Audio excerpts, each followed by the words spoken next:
సంక్షేమ పాఠశాలల్లో ఆహార విషతుల్యాన్ని నిరసిస్తూ బీజేపీ ఆందోళన చేపట్టింది. గురుకులాల్లో ఫుడ్ పాయిజన్ కు ప్రభుత్వమే కారణమంటూ హైదరాబాద్ మాసబ్ ట్యాంక్లోని సంక్షేమ భవన్ ముట్టడికి యత్నించిన బీజేపీ, ఓబీసీ, మహిళా మోర్చా నేతలను పోలీసులు అడ్డుకొని అరెస్టు చేశారు. ఫుడ్ పాయిజన్ వెనుక ప్రతిపక్షాల కుట్రకోణం దాగి ఉందని మంత్రులు ఆరోపించడం పట్ల ఓబీసీ మోర్చా రాష్ట్ర అధ్యక్షుడు ఆనంద్ గౌడ్ ఆగ్రహం వ్యక్తం చేశారు. కుట్రలు చేసేది ప్రతిపక్ష పార్టీలు కాదని, ముఖ్యమంత్రి రేవంత్ రెడ్డిని గద్దె దించేందుకు అధికార పార్టీ నేతలే కుట్రలు చేస్తున్నారని ఆరోపించారు. వారం రోజులుగా వరుసగా పాఠశాలలో విషతుల్య ఆహారం కారణంగా విద్యార్థులు చనిపోతున్నారని, అనారోగ్యానికి గురవుతున్నారని ఆవేదన వ్యక్తం చేశారు. విద్యార్థులు ఇబ్బంది పడుతుంటే సీఎం ఢిల్లీ చుట్టూ చక్కర్లు కొడుతున్నారని ధ్వజమెత్తారు.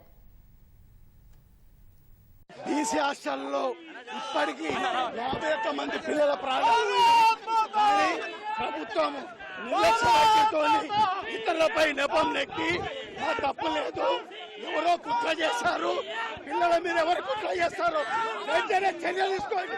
అంతేగాని వాళ్ళ ప్రాణాలు పోతున్నా పిల్లలు చదువుకోవడానికి వస్తే జైళ్లలోనే ఉంది, జైళ్ల ఖైదీలకు సౌకర్యాలు ఉన్నాయి, చదువుకొని తమ భవిష్యత్తును బాగు చేసుకుందాం అనుకున్న విద్యార్థుల పట్ల ఈ ప్రభుత్వం ప్రతిరోజు రాష్ట్రంలో ఎక్కడో ఒక దగ్గర ఎక్కడో ఒక ప్రాణం పోతుంది.